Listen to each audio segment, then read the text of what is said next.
그대여, 부처님께서 말씀하신다. 그대의 자식이 그대를 닮았는가? 얼굴이 닮았는가? 성격이 닮았는가? 말투가 닮았는가? 걸음걸이가 닮았는가? 화내는 모습이 닮았는가? 웃는 모습이 닮았는가? 그대는 그것이 단순히 피를 나눠서라고 생각하는가? 부처님께서는 그것이 전부가 아니라고 하셨다. 자식이 부모를 닮는 데는 깊은 이유가 있다. 그것은 바로 업력이다. 오늘 밤 이 법문을 자면서 들으라. 부처님께서 말씀하신 4가지 진실을 전하겠다. 그대여, 먼저 업이 무엇인지 알아야 한다. 부처님께서는 앙구따라 니까야에서 말씀하셨다. 업이란 의도다. 의도하고 행하는 것이 업이다.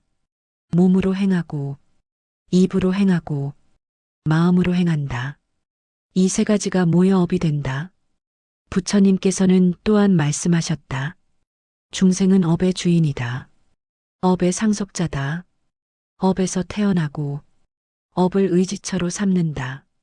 선업을 지으면 선한 곳에 가고, 악업을 지으면 악한 곳에 간다. 이것이 업의 법칙이다. 피할 수 없는 우주의 법칙이다. 부처님께서는 중화암경에서 말씀하셨다. 업은 사라지지 않는다. 100겁이 지나도 사라지지 않는다. 1000겁이 지나도 사라지지 않는다. 인연이 만나면 반드시 과보를 받는다. 왕도 피할 수 없다. 장자도 피할 수 없다. 수행자도 피할 수 없다. 누구도 피할 수 없다. 이것이 업의 본질이다. 그렇다면 자식이 부모를 닮는 것과 업은 무슨 관계가 있는가? 부처님께서는 분명히 말씀하셨다. 부모와 자식은 우연히 만난 것이 아니다. 전생에 인연이 있어 만난 것이다. 업에 끌림이 있어 만난 것이다. 그래서 닮는 것이다. 몸만 닮는 것이 아니다. 마음도 닮는다. 습관도 닮는다. 운명도 닮는다. 그대여, 이제 첫 번째 진실을 말하겠다. 자식은 업이 비슷한 부모를 찾아온다. 부처님께서는 대보적경에서 말씀하셨다. 중음신이 부모를 찾을 때 업력이 같은 곳으로 이끌린다. 선업이 많은 자는 선업이 많은 부모에게 간다. 악업이 많은 자는 악업이 많은 부모에게 간다. 이것은 물이 아래로 흐르는 것과 같다. 자연의 이치다. 피할 수 없는 법칙이다. 중음신이란 무엇인가? 죽은 뒤 다음 생을 받기 전까지의 존재다. 49일 동안 이승과 저승 사이를 떠돈다. 이 기간에 다음 생의 부모를 찾는다. 그때 업력이 작용하는 것이다. 부처님께서는 자바함경에서 비유하셨다. 마치 자석이 쇠를 끌어당기듯 업력은 비슷한 업을 끌어당긴다. 자석은 쇠붙이만 끌어당긴다. 나무는 끌어당기지 않는다. 플라스틱도 끌어당기지 않는다. 업력도 마찬가지다. 비슷한 업을 가진 잣길이 서로 끌린다. 그래서 그 부모에게 그 자식이 오는 것이다. 부처님께서는 또한 말씀하셨다. 물은 물끼리 모인다. 불은 불끼리 모인다. 선한 업은 선한 업끼리 모인다. 악한 업은 악한 업끼리 모인다. 이것이 동업상응의 법칙이다. 같은 업이 서로 응한다. 같은 업을 가진 자들이 서로 만난다. 부모와 자식이 닮는 것은 이 법칙 때문이다. 부처님께서는 유식론에서 말씀하셨다. 아래 야식에 저장된 업의 종자가 비슷한 종자를 가진 곳으로 이끈다. 아래 야식이란 마음의 가장 깊은 곳에 있는 의식이다. 모든 업의 씨앗이 저장되는 창고다. 전생의 업도 여기에 있다. 금생의 업도 여기에 쌓인다. 이 아래 야식이 다음 생의 부모를 찾는다. 비슷한 업을 가진 부모를 찾아가는 것이다. 그러므로 자식이 부모를 닮는 것은 당연하다. 처음부터 비슷한 업을 가진 자가 왔기 때문이다. 얼굴이 닮는 것은 겉모습일 뿐이다. 진짜 닮은 것은 업이다. 업이 닮았기 때문에 얼굴도 닮는다. 업이 닮았기 때문에 성격도 닮는다. 업이 닮았기 때문에 습관도 닮는다. 업이 닮았기 때문에 운명도 닮는다. 부처님께서는 분별선악업보경에서 말씀하셨다. 부모가 보시를 좋아하면 보시를 좋아하는 자식이 온다. 부모가 인색하면 인색한 자식이 온다. 부모가 화를 잘 내면 화를 잘 내는 자식이 온다. 부모가 인내하면 인내하는 자식이 온다. 부모가 정진하면 정진하는 자식이 온다. 부모가 게으르면 게으른 자식이 온다. 이것이 업의 상응이다. 이것이 첫 번째 진실이다. 그대여, 이제 두 번째 진실을 말하겠다. 부모의 업이 자식의 과보에 영향을 미친다. 부처님께서는 증이라 함경에서 말씀하셨다. 자식이 부모에게 오는 데는 네 가지 인연이 있다. 첫째는 갚으러 오는 것이다. 전생에 부모에게 빚을 졌으면 갚으러 온다. 둘째는 받으러 오는 것이다. 전생에 부모에게 빌려준 것이 있으면 받으러 온다. 셋째는 원수를 갚으러 오는 것이다.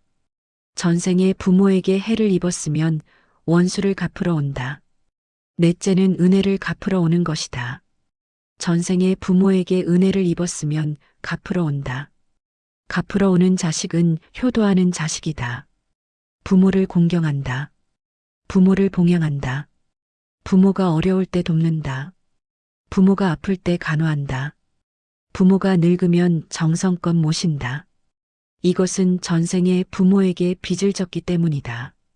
그 빚을 갚으러 온 것이다. 받으러 오는 자식은 부모의 재산을 축내는 자식이다.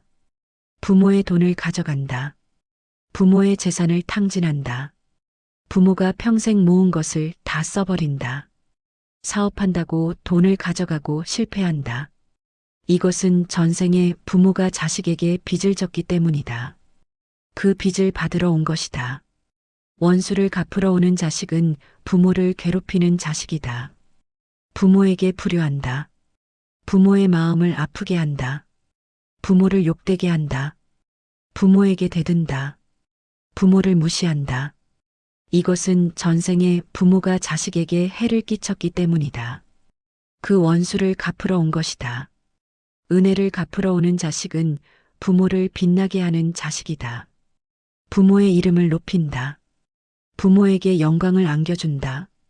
부모가 자랑스러워할 만한 일을 한다. 세상의 이름을 날린다.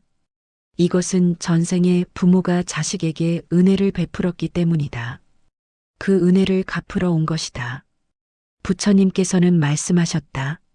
그러므로 부모는 선업을 쌓아야 한다. 선업을 쌓으면 갚으러 오는 자식이 온다. 선업을 쌓으면 은혜를 갚으러 오는 자식이 온다. 악업을 쌓으면 받으러 오는 자식이 온다. 악업을 쌓으면 원수를 갚으러 오는 자식이 온다. 이것이 인과의 법칙이다. 부처님께서는 업보차별경에서 말씀하셨다. 부모가 선업을 쌓으면 그 집안에 선한 자식이 온다. 부모가 악업을 쌓으면 그 집안에 악한 자식이 온다. 이것은 꽃에 벌이 모이는 것과 같다. 향기로운 꽃에는 벌이 모인다. 악취나는 꽃에는 파리가 모인다. 좋은 땅에는 좋은 씨앗이 뿌려진다. 나쁜 땅에는 나쁜 씨앗이 뿌려진다. 부처님께서는 대지도론에서 말씀하셨다. 부모가 삼보에 공양하면 삼보에 공양하는 자식이 온다. 부모가 경전을 독송하면 경전을 독송하는 자식이 온다. 부모가 보시를 행하면 보시를 행하는 자식이 온다. 부모가 지게하면 지게하는 자식이 온다. 부모가 인욕하면 인욕하는 자식이 온다. 부모가 정진하면 정진하는 자식이 온다. 부모가 선정을 닦으면 선정을 닦는 자식이 온다. 부모가 지혜를 닦으면 지혜로운 자식이 온다. 이것이 업의 상응이다. 부모가 어떤 업을 짓느냐에 따라 어떤 자식이 오는지가 결정된다. 이것이 두 번째 진실이다. 그대여, 이제 세 번째 진실을 말하겠다. 습기가 부모에게서 자식에게로 전해진다. 습기란 무엇인가? 습관의 기운이다. 오랜 세월 반복한 행위가 남긴 흔적이다. 부처님께서는 대승아비달마잡집론에서 말씀하셨다. 업은 행위가 끝난 뒤에도 사라지지 않는다. 습기가 되어 아래 야식에 남는다. 이 습기가 다음 행위에 영향을 미친다. 이 습기가 다음 생에도 영향을 미친다. 습기는 보이지 않는다. 그러나 분명히 존재한다. 그릇에 술을 담았다가 비워도 술 냄새가 남는다. 그릇에 간장을 담았다가 비워도 간장 냄새가 남는다. 이것이 습기다. 행위는 끝났지만 그 흔적이 남는 것이다. 부처님께서는 말씀하셨다. 사람이 화를 자주 내면 화의 습기가 쌓인다. 사람이 탐욕을 자주 부리면 탐욕의 습기가 쌓인다. 사람이 어리석은 생각을 자주 하면 어리석음의 습기가 쌓인다. 사람이 자비를 자주 베풀면 자비의 습기가 쌓인다. 사람이 지혜를 자주 닦으면 지혜의 습기가 쌓인다. 이 습기는 이 생에서 다음 생으로 이어진다. 이 습기는 부모에게서 자식에게로 영향을 미친다. 어떻게 부모의 습기가 자식에게 영향을 미치는가? 부처님께서는 두 가지 경로를 말씀하셨다. 첫째는 임신 중의 영향이다. 부처님께서는 대보적경에서 말씀하셨다. 어머니의 마음이 태아에게 영향을 미친다. 어머니가 화를 내면 태아도 화의 기운을 받는다. 어머니가 슬퍼하면 태아도 슬픔의 기운을 받는다. 어머니가 두려워하면 태아도 두려움의 기운을 받는다. 어머니가 평화로우면 태아도 평화의 기운을 받는다. 어머니가 기뻐하면 태아도 기쁨의 기운을 받는다. 어머니가 선한 생각을 하면 태아도 선한 기운을 받는다. 어머니가 악한 생각을 하면 태아도 악한 기운을 받는다. 그러므로 임신 중에 어머니가 어떤 마음을 먹느냐가 중요하다. 화를 자주 내면 화를 잘 내는 자식이 된다. 근심을 자주 하면 근심이 많은 자식이 된다. 기쁨을 자주 느끼면 밝은 자식이 된다. 이것이 습기의 전달이다. 부처님께서는 또한 말씀하셨다. 임신 중에 어머니가 경전을 읽으면 태아도 경전의 기운을 받는다. 임신 중에 어머니가 염불하면 태아도 염불의 기운을 받는다. 임신 중에 어머니가 보시하면 태아도 보시의 기운을 받는다. 이것이 태교의 의미다. 둘째는 양육 중의 영향이다. 부처님께서는 법구경에서 말씀하셨다. 함께 있으면 물든다. 붉은 것과 함께 있으면 붉게 물든다. 검은 것과 함께 있으면 검게 물든다. 선한 자와 함께 있으면 선해진다. 악한 자와 함께 있으면 악해진다. 자식은 부모와 함께 산다. 부모의 말을 듣는다. 부모의 행동을 본다. 부모의 습관을 본다. 부모의 태도를 본다. 그러면서 자연스럽게 부모의 습기가 자식에게 전해진다. 부모가 화를 잘 내면 자식도 화를 잘 낸다. 부모가 인내심이 있으면 자식도 인내심이 생긴다. 부모가 부지런하면 자식도 부지런해진다. 부모가 게으르면 자식도 게을러진다. 부모가 정직하면 자식도 정직해진다. 부모가 거짓말하면 자식도 거짓말을 배운다. 부처님께서는 말씀하셨다. 부모는 자식의 첫 번째 스승이다. 부모가 가르치지 않아도 자식은 부모를 본다. 부모가 말하지 않아도 자식은 부모를 따라한다. 부모가 숨겨도 자식은 부모를 안다. 그러므로 부모가 먼저 바르게 살아야 한다. 부모가 바르면 자식도 바르게 된다. 부처님께서는 장하암경에서 말씀하셨다. 어린 자식은 흰 천과 같다. 흰 천에 붉은 물감을 들이면 붉은 천이 된다. 흰 천에 검은 물감을 들이면 검은 천이 된다. 자식의 마음도 마찬가지다. 부모가 어떤 색을 들이느냐에 따라 자식의 마음이 결정된다. 이것이 습기의 전달이다. 업력으로 비슷한 자식이 오고 습기로 더욱 닮아간다. 그래서 자식이 부모를 닮는 것이다. 이것이 세 번째 진실이다. 그대여, 이제 네 번째 진실을 말하겠다. 부모와 자식은 공업을 함께 짓는다. 공업이란 무엇인가? 함께 짓는 업이다. 혼자 짓는 업이 아니라 여럿이 함께 짓는 업이다. 부처님께서는 아비달마고사론에서 말씀하셨다. 중생은 개업과 공업을 짓는다. 개업은 혼자 짓는 업이다. 공업은 함께 짓는 업이다. 개업은 혼자 받는 과보다. 공업은 함께 받는 과보다. 가족은 공업이 있어 함께 사는 것이다. 마을은 공업이 있어 함께 사는 것이다. 나라는 공업이 있어 함께 사는 것이다. 부모와 자식이 한 가족이 된 것은 공업 때문이다. 전생에 함께 지은 업이 있어서 이생에 가족이 된 것이다. 그리고 이생에서도 함께 업을 짓는다. 부모가 복을 지으면 자식도 그 복을 함께 받는다. 부모가 화를 부르면 자식도 그 화를 함께 받는다. 부처님께서는 분별선악업보경에서 말씀하셨다. 집안이 흥하는 것은 공업의 선함 때문이다. 집안이 망하는 것은 공업의 악함 때문이다. 부모가 보시하면 자식도 복을 받는다. 부모가 인색하면 자식도 가난해진다. 부모가 살생하면 자식도 단명한다. 부모가 방생하면 자식도 장수한다. 부모가 정직하면 자식도 신용을 얻는다. 부모가 거짓말하면 자식도 신용을 잃는다. 부처님께서는 또한 말씀하셨다. 조상의 공덕이 자손에게 미친다. 조상이 삼보에 공양하면 자손이 복을 받는다. 조상이 가난한 이를 도우면 자손이 복을 받는다. 조상이 경전을 독송하면 자손이 복을 받는다. 조상이 절을 세우면 자손이 복을 받는다. 조상이 다리를 놓으면 자손이 복을 받는다. 이것이 공업의 회양이다. 그러므로 부모가 복을 지으면 자식도 복을 받는다. 부모가 절에 가서 공양하면 자식에게 복이 간다. 부모가 어려운 이웃을 도우면 자식에게 복이 간다. 부모가 경전을 읽으면 자식에게 복이 간다. 부모가 염불하면 자식에게 복이 간다. 이것이 공업이다. 반대로 부모가 악업을 지으면 자식도 그 과보를 함께 받는다. 부모가 남을 해치면 자식도 해를 받는다. 부모가 거짓말을 하면 자식도 신용을 잃는다. 부모가 도둑질을 하면 자식도 재물을 잃는다. 이것이 공업의 무서움이다.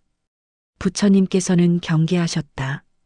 부모된 자는 조심해야 한다. 내가 짓는 업이 나만의 것이 아니다. 내 자식에게도 영향을 미친다. 내 손자에게도 영향을 미친다. 그러므로 선업을 쌓아야 한다. 후손에게 복을 남겨야 한다. 그래서 자식이 부모를 닮는 것이다. 공업을 함께 지음으로 과보도 함께 받는다. 복을 함께 받고 화도 함께 받는다. 외모가 닮고 성격이 닮고 운명도 닮는다. 이것이 네 번째 진실이다. 그대여, 이제 네 가지 진실을 모두 말했다. 첫째, 자식은 업이 비슷한 부모를 찾아온다. 둘째, 부모의 업이 자식의 과보에 영향을 미친다. 셋째, 습기가 부모에게서 자식에게로 전해진다. 넷째, 부모와 자식은 공업을 함께 짓는다. 이 네 가지가 자식이 부모를 닮는 진짜 이유다. 그렇다면 이것을 알고 어떻게 해야 하는가? 부처님께서는 분명한 가르침을 주셨다. 부처님께서는 앙구따라 니까야에서 말씀하셨다. 업이 바꿀 수 없는 것이라면 수행할 필요가 없다. 업이 바꿀 수 없는 것이라면 선을 행할 필요가 없다. 그러나 업은 바꿀 수 있다. 새로운 업을 지으면 된다. 선업을 쌓으면 악업이 가벼워진다. 이것이 수행의 의미다. 부처님께서는 법구경에서 말씀하셨다. 악을 행한 자도 선으로 바꿀 수 있다. 구름을 벗어난 달처럼 세상을 밝힌다. 과거에 악업이 있더라도 지금 선업을 쌓으면 마치 구름을 벗어난 달처럼 밝은 빛을 발할 수 있다. 이것이 희망이다. 업은 정해진 운명이 아니다. 업은 바꿀 수 있는 것이다. 부모가 바뀌면 자식도 바뀐다. 부모가 선업을 쌓으면 자식의 운명도 바뀐다. 그대여, 부처님께서는 업을 바꾸는 방법을 말씀하셨다. 첫째는 참회다. 부처님께서는 말씀하셨다. 진심으로 참회하면 업이 소멸한다. 과거의 잘못을 뉘우치고 다시는 짓지 않겠다고 다짐하면 업이 가벼워진다. 화엄경에서는 말씀하셨다. 1년 발심하면 무량겁의 죄가 소멸한다. 한 생각 선한 마음을 내면 오랜 세월의 악업이 가벼워진다. 둘째는 선업을 쌓는 것이다. 부처님께서는 말씀하셨다. 선업을 쌓으면 악업이 상쇄된다. 보시하면 인색의 업이 상쇄된다. 지게하면 방탕의 업이 상쇄된다. 인욕하면 분노의 업이 상쇄된다. 정진하면 나태의 업이 상쇄된다. 셋째는 염불이다. 부처님께서는 말씀하셨다. 부처님 명호를 부르면 업이 소멸한다. 나무 아미타불을 한 번 부르면 80억 겁의 생사중죄가 소멸한다. 넷째는 지혜다. 부처님께서는 금강경에서 말씀하셨다. 업이 공한 줄 알면 업에서 벗어난다. 업도 인연으로 생긴 것이다. 인연이 닿으면 업도 사라진다. 업의 본성이 공한 줄 알면 업에 얽매이지 않는다. 그대여, 부처님께서는 부모된 자에게 말씀하셨다. 선생경에서 말씀하셨다. 부모는 자식을 위해 5가지를 해야 한다. 첫째, 악을 막아주어야 한다. 둘째, 선을 가르쳐야 한다. 셋째, 기술을 배우게 해야 한다. 넷째, 좋은 배우자를 만나게 해야 한다. 다섯째, 적당한 때에 재산을 물려주어야 한다. 이 중에서 가장 중요한 것이 무엇인가? 첫째와 둘째다. 악을 막아주고 선을 가르치는 것이다. 이것이 자식에게 줄 수 있는 가장 큰 유산이다. 부처님께서는 말씀하셨다. 재물을 물려주는 것은 작은 유산이다. 선업을 물려주는 것이 큰 유산이다. 재물은 언젠가 사라진다. 도둑이 가져갈 수도 있다. 불이 태울 수도 있다. 물이 쓸어갈 수도 있다. 그러나 선업은 영원히 따라다닌다. 누구도 가져갈 수 없다. 그러므로 부모는 선업을 물려주어야 한다. 어떻게 선업을 물려줄 수 있는가? 부처님께서는 말씀하셨다. 부모가 먼저 선업을 쌓아야 한다. 법구경에서 말씀하셨다.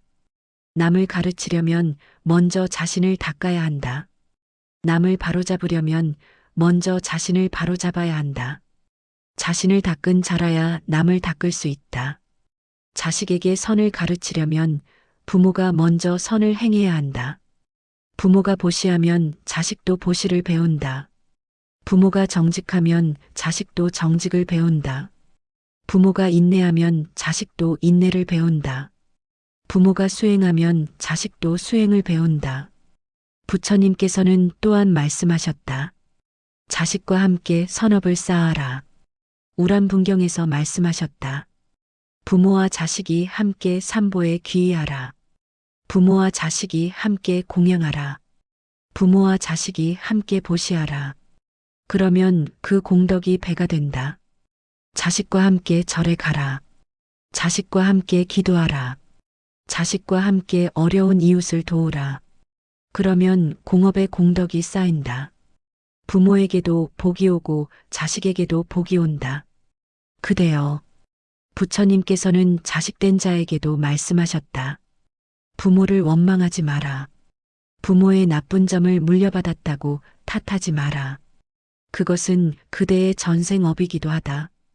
그 부모를 선택한 것은 그대의 업력이다. 비슷한 업이 있어 그 부모에게 온 것이다. 그러므로 원망 대신 감사하라. 탓함 대신 수행하라. 부모를 통해 자신을 닦아라. 부처님께서는 말씀하셨다. 효도하는 것이 복을 짓는 것이다. 부모를 공경하는 것이 산보를 공경하는 것과 같다. 부모에게 잘하면 자식에게 복이 돌아온다. 이것이 인과의 법칙이다. 부모 운중경에서 말씀하셨다. 부모의 은혜는 하늘보다 높고 바다보다 깊다. 낳아주신 은혜, 길러주신 은혜, 가르쳐주신 은혜. 이 은혜를 어떻게 갚을 수 있겠는가? 부처님께서는 말씀하셨다. 부모가 살아계실 때 효도하라. 돌아가신 뒤에 후회해도 소용없다. 부모가 살아계실 때 봉양하라. 돌아가신 뒤에 울어봤자 소용없다. 지금 이 순간 효도하라. 지금 이 순간 공경하라. 그대여. 부처님께서는 가족 간의 업을 푸는 법에 대해서도 말씀하셨다. 장하암경에서 말씀하셨다. 가족은 과거세의 인연이 모인 것이다. 원수가 가족이 되기도 한다. 은인이 가족이 되기도 한다. 그 인연에 따라 이생의 관계가 정해진다. 그러나 부처님께서는 또한 말씀하셨다. 과거의 업에 매이지 마라. 과거의 업을 알았으면 이제 새로운 업을 지어라. 선업을 지어 악업을 소멸시켜라. 그것이 지혜로운 자의 길이다. 과거에 원수였던 자가 가족이 되었다면 이 생에서 선업을 지어 화해하라. 원한을 풀고 용서하라. 과거에 은인이었던 자가 가족이 되었다면 이 생에서도 선업을 지어 은혜를 갚아라. 부처님께서는 법구경에서 말씀하셨다. 원한을 원한으로 갚으면 원한이 끝나지 않는다. 원한을 인욕으로 갚으면 원한이 사라진다. 이것이 예로부터 전해오는 법이다. 그러므로 가족 중에 미운 사람이 있거든. 미움으로 갚지 마라. 사랑으로 갚아라. 그러면 원한이 풀린다. 업이 소멸한다. 그대여. 부처님께서는 가족과 함께 수행하는 것에 대해서도 말씀하셨다. 함께 수행하는 가족은 천상에서도 다시 만난다. 극락에서도 다시 만난다. 선업의 인연으로 맺어진 가족은 영원히 좋은 인연으로 이어진다. 부처님께서는 말씀하셨다.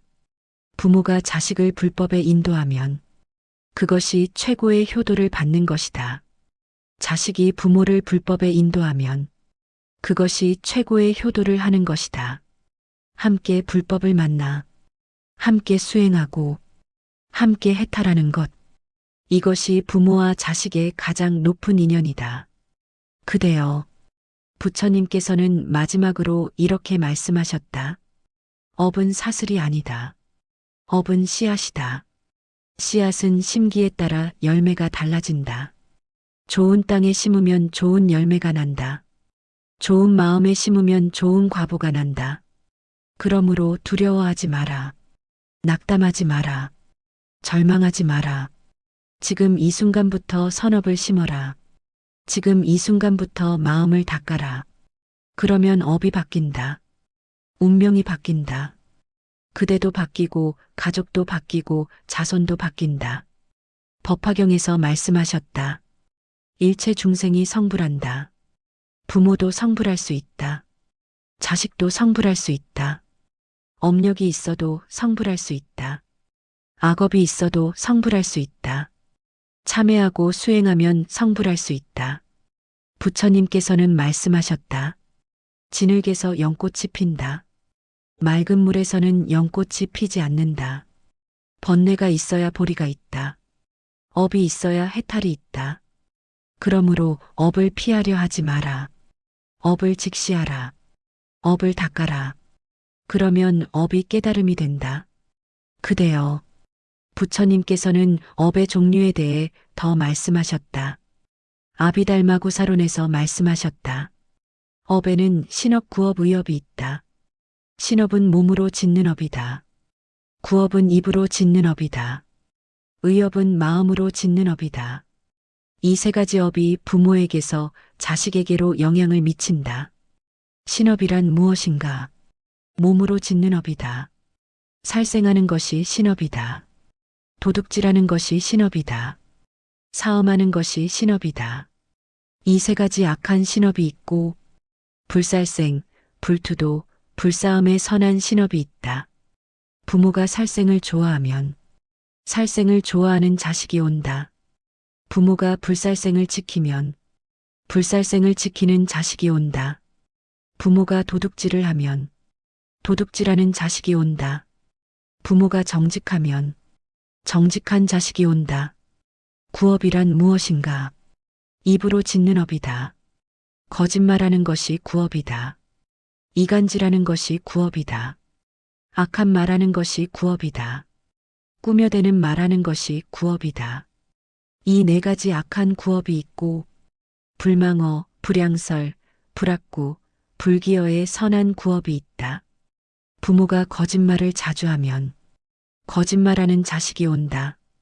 부모가 정직하게 말하면 정직하게 말하는 자식이 온다. 부모가 남을 헐뜯으면 남을 헐뜯는 자식이 온다. 부모가 남을 칭찬하면 남을 칭찬하는 자식이 온다. 의업이란 무엇인가? 마음으로 짓는 업이다. 탐욕을 품는 것이 의업이다. 성냄을 품는 것이 의업이다. 어리석음을 품는 것이 의업이다. 이 세 가지 악한 의업이 있고 무탐, 무진, 무치의 선한 의업이 있다. 부모가 탐욕이 많으면 탐욕이 많은 자식이 온다. 부모가 탐욕이 적으면 탐욕이 적은 자식이 온다. 부모가 화를 잘 내면 화를 잘 내는 자식이 온다. 부모가 인내하면 인내하는 자식이 온다. 부처님께서는 말씀하셨다. 이 10가지 업이 부모와 자식의 닮음을 결정한다. 그러므로 10가지 선업을 쌓아라. 불살생, 불투도, 불싸움, 불망어, 불양설, 불악구, 불기어, 무탐, 무진, 무치. 이 10가지를 지키면 좋은 자식이 온다. 좋은 부모가 된다.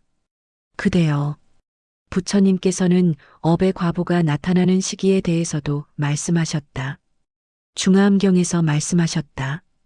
업의 과보는 3가지 시기에 나타난다. 현보는 이 생에 받는 과보다. 생보는 다음 생에 받는 과보다. 후보는 그 다음 생 이후에 받는 과보다. 어떤 업은 즉시 과보가 나타나고 어떤 업은 다음 생에 과보가 나타나고 어떤 업은 먼 미래에 과보가 나타난다. 부처님께서는 말씀하셨다. 부모의 업이 자식에게 미치는 것도 이 3가지 시기가 있다. 어떤 업은 자식 때에 바로 나타나고 어떤 업은 손자 때에 나타나고 어떤 업은 먼 후손 때에 나타난다. 그러므로 지금 짓는 업이 언제 어떻게 나타날지 모른다. 항상 선업을 쌓아야 한다. 부처님께서는 또한 말씀하셨다. 업의 과보는 피할 수 없다. 하늘로 도망가도 피할 수 없다. 땅속으로 숨어도 피할 수 없다. 바다 건너가도 피할 수 없다. 산속으로 들어가도 피할 수 없다. 오직 업을 소멸시키는 것만이 과보에서 벗어나는 길이다. 그대여, 부처님께서는 대를 이어 전해지는 업에 대해서도 말씀하셨다. 분별선악업보경에서 말씀하셨다. 조상의 업이 자손에게 미친다. 3대가 미치기도 하고 7대가 미치기도 하고 때로는 수십 대가 미치기도 한다. 선업은 선업으로 이어지고 악업은 악업으로 이어진다. 부처님께서는 말씀하셨다. 조상이 불법을 믿으면 자손도 불법을 믿게 된다. 조상이 수행하면 자손도 수행하게 된다. 조상이 보시하면 자손도 보시하게 된다. 이것이 업력의 상속이다. 그러므로 그대가 지금 짓는 선업은 자손에게도 전해진다. 그대가 지금 닦는 수행도 자손에게 영향을 미친다. 그대가 지금 쌓는 공덕도 자손에게 복이 된다. 부처님께서는 말씀하셨다. 지금 선업을 쌓는 것은 자신을 위한 것만이 아니다. 자손을 위한 것이기도 하다. 조상을 위한 것이기도 하다. 온 가족을 위한 것이다. 그대여, 부처님께서는 가족이 되는 원인에 대해서도 말씀하셨다. 보살영락본업경에서 말씀하셨다. 가족이 되는 데는 4가지 원인이 있다. 첫째는 애욕이다. 서로 사랑하여 가족이 된다. 둘째는 은혜다. 서로 은혜가 있어 가족이 된다. 셋째는 원한이다. 서로 원한이 있어 가족이 된다. 넷째는 빚이다. 서로 빚이 있어 가족이 된다. 애욕으로 맺어진 가족은 사랑이 깊다. 서로 아끼고 서로 위한다. 헤어지면 그리워하고 만나면 기뻐한다. 이것은 전생에 서로 사랑했기 때문이다. 그 사랑의 인연이 이생까지 이어진 것이다. 은혜로 맺어진 가족은 서로 돕는다. 어려울 때 도와주고 힘들 때 힘이 된다. 부모가 자식을 위해 희생하고 자식이 부모를 위해 효도한다. 이것은 전생에 서로 은혜를 주고받았기 때문이다. 원한으로 맺어진 가족은 서로 괴롭힌다. 다투고 미워하고 상처를 준다. 부모가 자식을 미워하고 자식이 부모를 원망한다. 이것은 전생에 서로 해를 끼쳤기 때문이다. 빚으로 맺어진 가족은 서로 빚을 주고받는다. 한쪽이 주기만 하고 한쪽이 받기만 한다. 부모가 자식에게 다 주고 자식은 부모에게 효도하지 않는다. 이것은 전생에 빚이 있기 때문이다. 부처님께서는 말씀하셨다. 이 네 가지 인연이 섞여서 가족이 된다. 어떤 가족은 사랑이 많고, 어떤 가족은 은혜가 많고, 어떤 가족은 원한이 많고, 어떤 가족은 빚이 많다. 대부분의 가족은 이 네 가지가 섞여 있다. 그대의 가족은 어떠한가? 사랑의 인연이 많은가? 은혜의 인연이 많은가? 원한의 인연이 많은가? 빚의 인연이 많은가? 부처님께서는 말씀하셨다. 어떤 인연이든 선업으로 바꿀 수 있다. 사랑의 인연은 더욱 깊게 하고, 은혜의 인연은 더욱 두텁게 하고, 원한의 인연은 풀어서 화해하고, 빚의 인연은 갚아서 청산하라. 그러면 모든 인연이 좋은 인연이 된다. 그대여, 부처님께서는 부모와 자식의 인연에 대해 더 말씀하셨다. 대반열 반경에서 말씀하셨다. 인연은 헤아릴 수 없이 깊다. 한 생만의 인연이 아니다. 수백 생의 인연이다. 수천 생의 인연이다. 그토록 깊은 인연이 있어 이 생에 부모와 자식으로 만난 것이다. 부처님께서는 말씀하셨다. 부모와 자식으로 만나려면 500생의 인연이 필요하다. 스쳐 지나가는 인연도 100생의 인연이 필요하다. 하물며 한 지붕 아래 사는 인연이랴. 얼마나 깊은 인연인지 모른다. 그러므로 부모 자식의 인연을 가볍게 여기지 마라. 수백 생 동안 쌓아온 인연이다. 그 인연을 소중히 여겨라. 그 인연을 통해 서로를 닦아라.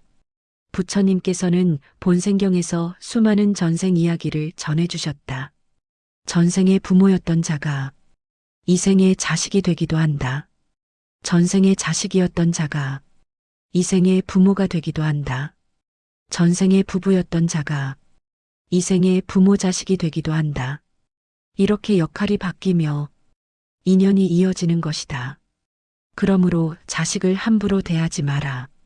전생의 부모일 수도 있다. 전생의 스승일 수도 있다. 전생의 은인일 수도 있다. 공경하는 마음으로 대하라. 부모를 함부로 대하지 마라. 전생의 자식일 수도 있다.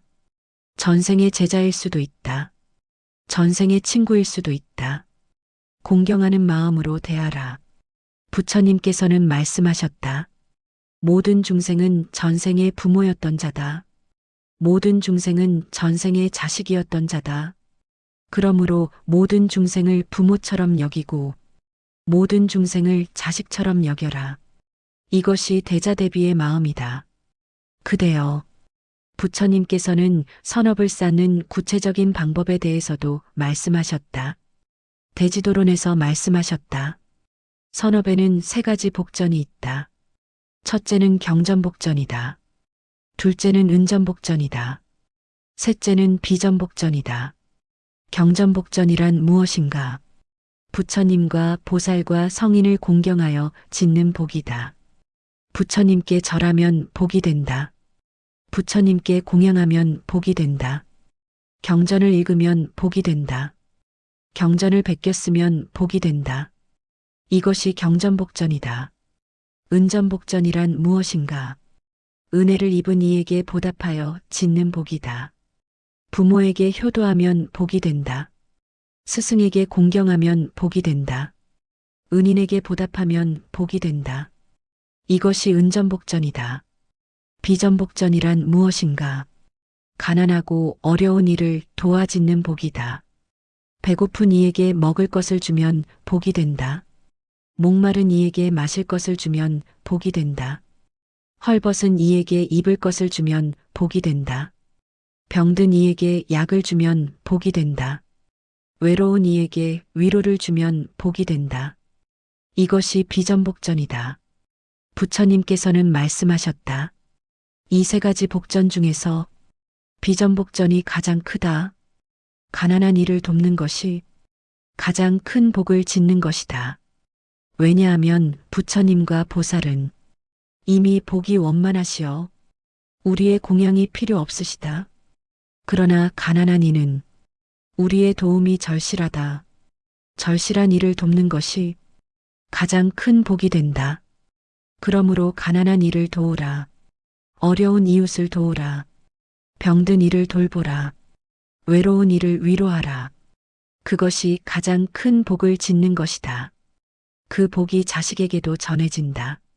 그대여, 부처님께서는 보시에 대해서도 말씀하셨다. 보시에는 세 가지가 있다. 재시, 법시, 무예시다. 재시란 무엇인가? 재물을 보시하는 것이다. 돈을 보시하면 재시다. 음식을 보시하면 재시다. 옷을 보시하면 재시다. 이것이 재시다. 법시란 무엇인가? 법을 보시하는 것이다.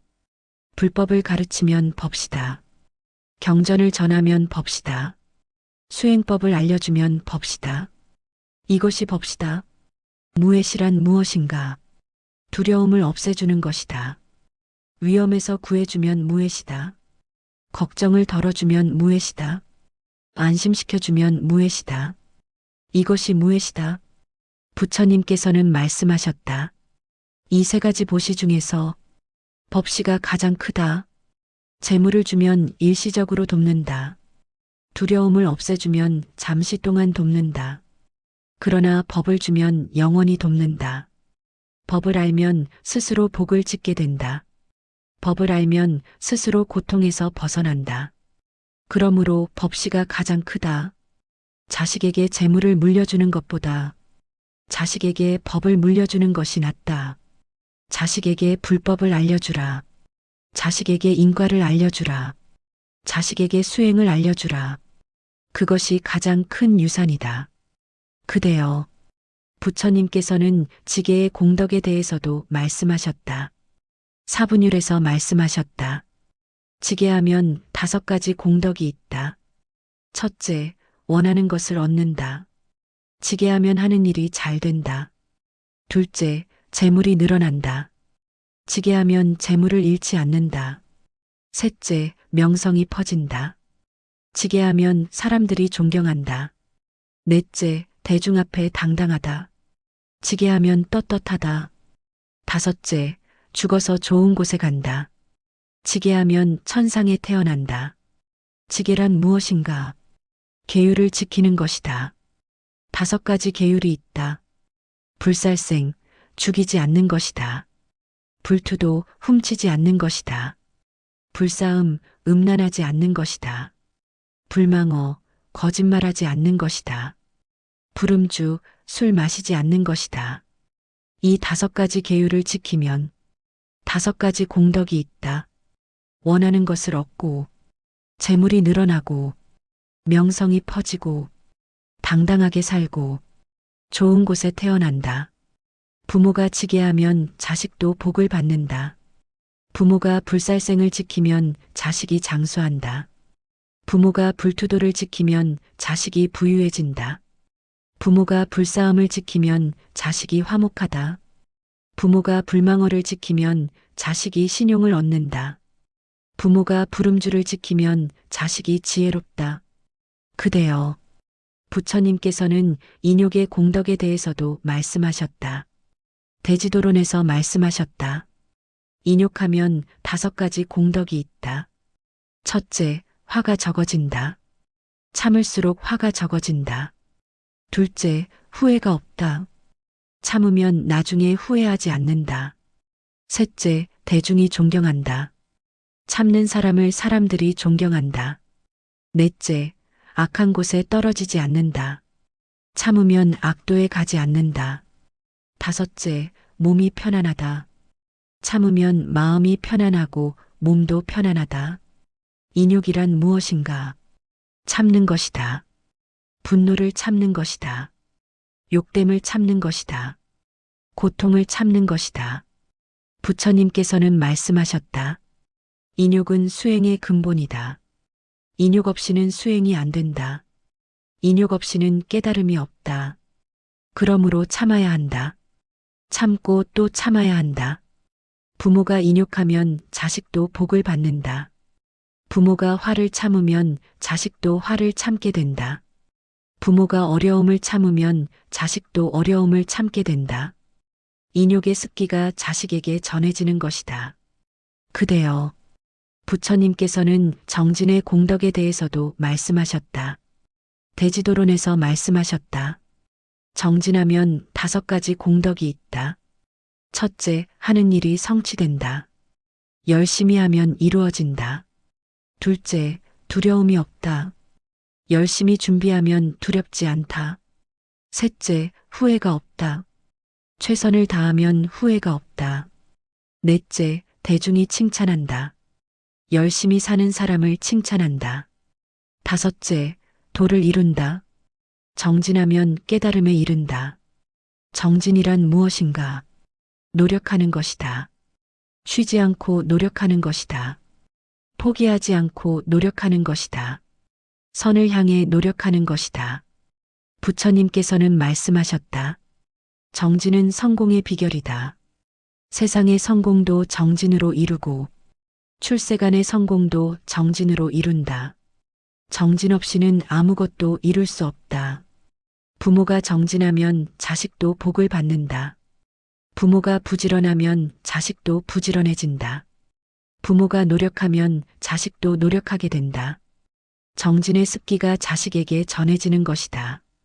그대여, 부처님께서는 자식을 바르게 기르는 법에 대해서도 말씀하셨다. 선생경에서 말씀하셨다.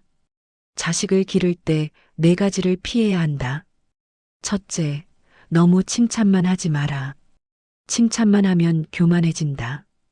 둘째, 너무 꾸짖기만 하지 마라. 꾸짖기만 하면 위축된다. 셋째, 너무 감싸기만 하지 마라. 감싸기만 하면 나약해진다. 넷째, 너무 방치하지 마라. 방치하면 그릇된 길로 간다. 부처님께서는 말씀하셨다. 칭찬할 때 칭찬하고, 꾸짖을 때 꾸짖어라. 감쌀 때 감싸고, 놓아줄 때 놓아주라. 때에 맞게 해야 한다. 중도를 지켜야 한다. 부처님께서는 또한 말씀하셨다. 자식에게 선악을 가르쳐라. 무엇이 선한지 알려주고, 무엇이 악한지 알려주라. 선을 행하면 복이 오고, 악을 행하면 화가 온다는 것을 분명히 알려주라. 부처님께서는 말씀하셨다. 인과를 아는 자식은 스스로 악을 피하고 선을 행한다. 인과를 모르는 자식은 악을 행하고도 모른다. 그러므로 인과를 가르치는 것이 자식 교육의 근본이다. 그대여, 부처님께서는 효도의 참된 의미에 대해서도 말씀하셨다. 부모운중경에서 말씀하셨다. 효도에는 2가지가 있다. 세간의 효도와 출세간의 효도다. 세간의 효도는 부모를 봉양하고 공경하는 것이다. 출세간의 효도는 부모를 불법에 인도하는 것이다. 부처님께서는 말씀하셨다. 세간의 효도는 작은 효도다. 이 생에서만 효력이 있다. 부모가 돌아가시면 끝난다. 출세간의 효도는 큰 효도다. 내 생에서도 효력이 있다. 영원히 효력이 있다. 부처님께서는 말씀하셨다. 부모를 잘 먹이고 잘 입히고 잘 모신다 해도 불법에 인도하지 않으면 참된 효도가 아니다. 부모를 불법에 인도하면 비록 가난하여 잘 봉양하지 못해도 참된 효도다. 부처님께서는 또한 말씀하셨다. 부모가 살아계실 때 불법에 인도하라. 돌아가신 뒤에는 늦다. 살아계실 때 염불을 권하라. 살아계실 때 수행을 권하라. 살아계실 때 절에 모셔가라. 그것이 참된 효도다. 부모가 돌아가신 뒤에는 어떻게 해야 하는가? 부처님께서는 말씀하셨다. 돌아가신 뒤에는 천도하라. 제를 올려 좋은 곳으로 인도하라. 경전을 읽어 공덕을 회양하라. 염불하여 극락왕생을 빌라. 그것이 돌아가신 부모에게 할 수 있는 효도다. 그대여. 부처님께서는 가족의 화합에 대해서도 말씀하셨다. 장하암경에서 말씀하셨다. 화합하는 가족은 복이 있고 다투는 가족은 복이 없다. 화합하는 가족은 흥하고 다투는 가족은 망한다. 그러므로 화합해야 한다. 어떻게 화합할 수 있는가? 부처님께서는 육화경에서 말씀하셨다. 화합에는 6가지 방법이 있다. 첫째, 몸으로 화합하라. 함께 일하고 함께 쉬어라. 둘째, 입으로 화합하라. 좋은 말을 하고 나쁜 말을 삼가라. 셋째, 뜻으로 화합하라. 같은 마음을 품어라. 넷째, 계율로 화합하라. 같은 규범을 지켜라. 다섯째, 견해로 화합하라. 같은 견해를 가져라. 여섯째, 이익으로 화합하라. 이익을 함께 나누어라. 가족도 이 6가지로 화합할 수 있다. 함께 일하고 함께 쉬어라. 좋은 말을 하고 나쁜 말을 삼가라. 같은 마음을 품어라. 같은 규범을 지켜라. 같은 가치관을 가져라. 재물을 함께 나누어라. 그러면 가족이 화합한다. 부처님께서는 말씀하셨다. 화합하는 가족은 천신도 보호하고 귀신도 해치지 못한다. 다투는 가족은 천신도 떠나고 귀신이 침범한다. 그러므로 화합해야 한다. 그대여. 부처님께서는 업과 운명의 관계에 대해서도 말씀하셨다. 자바암경에서 말씀하셨다. 운명은 업이 만드는 것이다. 좋은 운명은 선업이 만들고 나쁜 운명은 악업이 만든다. 운명을 바꾸려면 업을 바꿔야 한다. 업을 바꾸려면 마음을 바꿔야 한다. 부처님께서는 말씀하셨다. 마음이 업을 짓고 업이 운명을 만든다. 마음을 바꾸면 업이 바뀌고 업이 바뀌면 운명이 바뀐다. 그러므로 마음을 바꿔야 한다. 어떻게 마음을 바꿀 수 있는가? 부처님께서는 말씀하셨다. 악한 마음을 버리고 선한 마음을 내라. 탐욕을 버리고 보시의 마음을 내라. 분노를 버리고 자비의 마음을 내라. 어리석음을 버리고 지혜의 마음을 내라. 이것이 마음을 바꾸는 것이다. 마음이 바뀌면 말이 바뀐다. 말이 바뀌면 행동이 바뀐다. 행동이 바뀌면 습관이 바뀐다. 습관이 바뀌면 성격이 바뀐다. 성격이 바뀌면 운명이 바뀐다. 이것이 업력을 바꾸는 과정이다. 부처님께서는 말씀하셨다. 오늘 마음을 바꾸면 내일 운명이 바뀌기 시작한다. 지금 마음을 바꾸면 미래가 바뀌기 시작한다. 그러므로 지금이 중요하다. 지금 이 순간 마음을 바꿔라. 부모된 자여, 그대의 마음을 바꿔라. 그러면 자식의 운명도 바뀐다. 자식된 자여, 그대의 마음을 바꿔라. 그러면 가족의 운명도 바뀐다.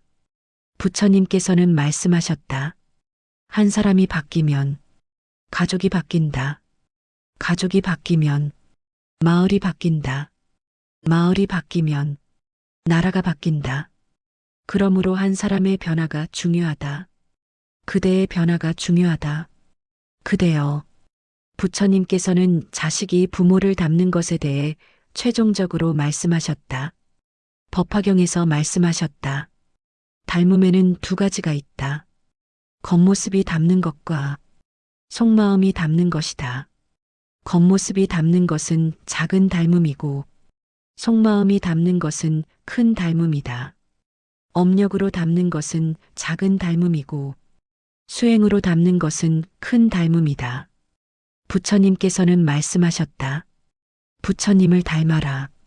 부모를 닮는 것보다 부처님을 닮는 것이 낫다. 부처님의 자비를 닮아라. 부처님의 지혜를 닮아라. 그러면 업력의 닮음을 초월한다. 부처님께서는 말씀하셨다. 부모에게서 받은 몸은 부모를 닮았지만 수행으로 얻은 법신은 부처님을 닮는다. 혈연으로 이어진 인연은 업력의 인연이지만 법연으로 이어진 인연은 깨달음의 인연이다. 업력의 인연을 초월하여 깨달음의 인연을 맺어라. 그러므로 자식이 부모를 닮는다고 한탄하지 마라.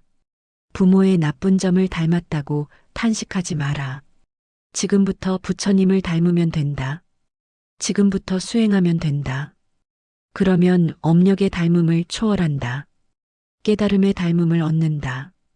부처님께서는 마지막으로 이렇게 말씀하셨다. 그대는 부모의 자식이기도 하지만 부처님의 자식이기도 하다. 혈연으로는 부모의 자식이고 법연으로는 부처님의 자식이다. 부모에게서 몸을 받았지만 부처님에게서 법을 받았다. 몸은 언젠가 사라지지만 법은 영원히 남는다. 그러므로 법을 의지하라. 부처님을 의지하라. 그대여, 오늘 밤 이 법문을 자면서 들으라. 부처님의 말씀이 그대의 마음에 스며들 것이다. 자식이 부모를 닮는 이유를 알았을 것이다. 업력의 이치를 알았을 것이다. 업을 바꿀 수 있다는 희망을 얻었을 것이다. 지금부터 선업을 쌓아라. 지금부터 수행하라. 그러면 그대도 바뀌고 그대의 자식도 바뀌고 그대의 가문도 바뀌고 그대의 운명도 바뀐다. 부처님의 가피가 그대와 함께하길, 그대와 그대의 가족 모두 선업을 쌓아 복을 받기를, 그대와 그대의 자손 모두 깨달음에 이르기를. 나무 아미타불, 나무 아미타불, 나무 아미타불.